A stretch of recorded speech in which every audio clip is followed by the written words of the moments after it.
स्वागत छ। आज हामी ब्याङ्किङ प्रणाली कसरी सुरु भयो, कहाँबाट आयो अनि नेपालसम्म आइपुग्दा यसको यात्रा कस्तो रह्यो भन्ने बारेमा अलिकति गहिरिएर कुरा गर्दैछौँ। हो र हामीसँग भएका जानकारीहरू प्रयोग गरेर यसको इतिहास र महत्त्वलाई सरल तरिकाले प्रस्तुत गर्ने हाम्रो कोसिस रहनेछ। ल त्यसो भए सुरु गरिहालौँ है त। सबभन्दा पहिले यो ब्याङ्क भन्ने शब्द नै कसरी आयो होला? सुन्दा त सामान्य लाग्छ, तर केही त होला नि यसको पछाडि। पक्कै पनि छ। यो शब्द खासमा इटालियन शब्द ब्याङ्कोबाट आएको मानिन्छ। ब्याङ्को हो, ब्याङ्को। ल्याटिनमा पनि ब्याङ्कस वा ब्याङ्क भन्ने चलन थियो। यसको सिधा अर्थ चाहिँ बेन्च हो। बेन्च? त्यो त अनौठो भयो। पैसा राख्ने ठाउँलाई बेन्च किन? होइन, त्यो बेला कस्तो थियो भने सुरुमा खास गरी इटालीतिर पैसा साट्ने मान्छेहरू अथवा सानोतिनो ऋण दिनेहरू उनीहरू बजारमा सार्वजनिक ठाउँमा यस्तै बेन्चमा बसेर काम गर्थे के। त्यो पो हो कुरा। मतलब त्यो बेन्चमै बसेर कारोबार गर्ने भएकोले ल शब्दको कुरा त बुझियो। अब यो ब्याङ्किङको खास काम चाहिँ के हो त? यसको अवधारणा के हो? एकदमै सरल भाषामा भन्दाखेरि नि ब्याङ्क भनेको एउटा यस्तो संस्था हो जसले पैसा बढी भएको बचत भएको क्षेत्रबाट निक्षेपको रूपमा पैसा लिन्छ। बचत भएको ठाउँमा लियो हो, अनि त्यो पैसा जसलाई चाहिएको छ ऋण चाहिने क्षेत्र उनीहरूलाई कर्जाको रूपमा दिन्छ। मतलब पैसा हुने र नहुने वा चाहिने बीचमा पुल जस्तो। ठ्याक्कै पुलको काम गर्यो। यसले पैसालाई एक ठाउँमा थुप्रिन नदिई अर्थतन्त्रमा चलायमान बनाउन मद्दत गर्छ। तर आजकल त ब्याङ्कले निक्षेप लिने, ऋण दिने मात्र गर्दैन नि, कति धेरै काम गर्छ।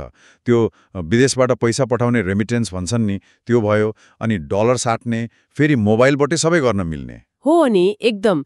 समयसँगै ब्याङ्कको भूमिका पनि त बदल्यो नि। सुरुमा त वित्तीय मध्यस्थकर्ता मात्र थियो, होइन? अब त त्यो बाहेक विदेशी मुद्रा सट्टही, ग्यारेन्टी, एलसी खोल्ने अनि तपाईँले भने जस्तो remittance, mobile banking, internet banking, card सेवाहरू कति हो कति।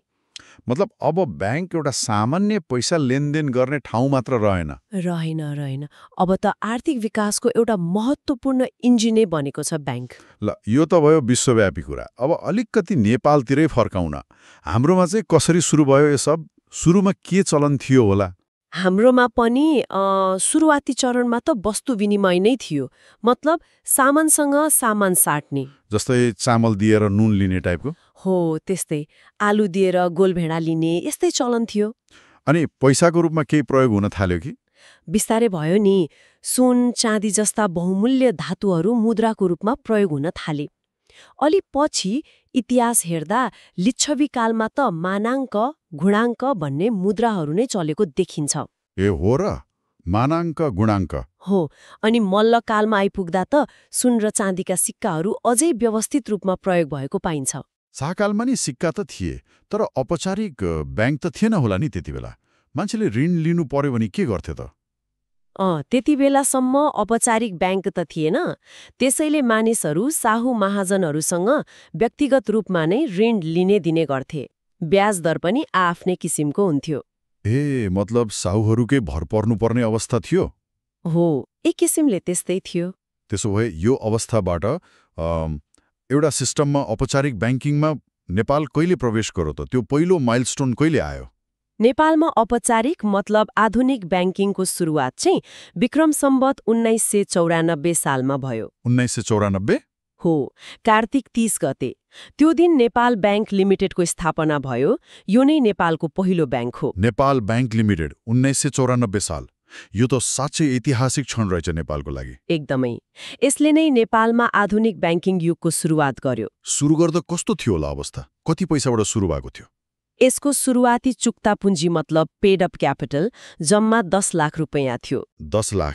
त्यो बेलाको लागि त ठुलै होला, तर आज सुन्दा कति सानो लाग्छ है। हो नि, तर त्यही 10 लाखको जगमा टेकेर नै आज नेपालको ब्याङ्किङ क्षेत्र यहाँसम्म आइपुगेको छ। साँच्चै? कहाँ त्यो 1994 को 10 लाख?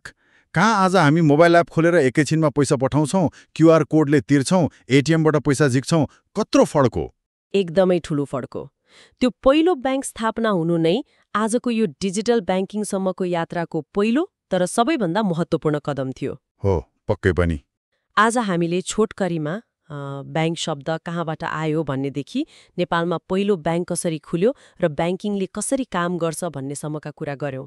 हो, र नेपाल ब्याङ्क लिमिटेडको स्थापनाले कसरी एउटा औपचारिक प्रणालीको ढोका खोल्यो भन्ने कुरा पनि स्पष्ट भयो।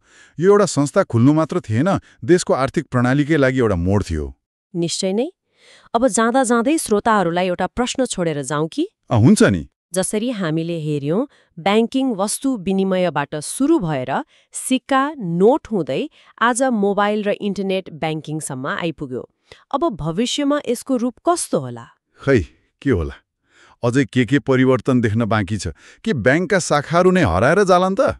हो, यही प्रश्नमा सोच्दै गर्नुहोला। आजको लागि हामी यति नै गरौँ, फेरि भेटौँला।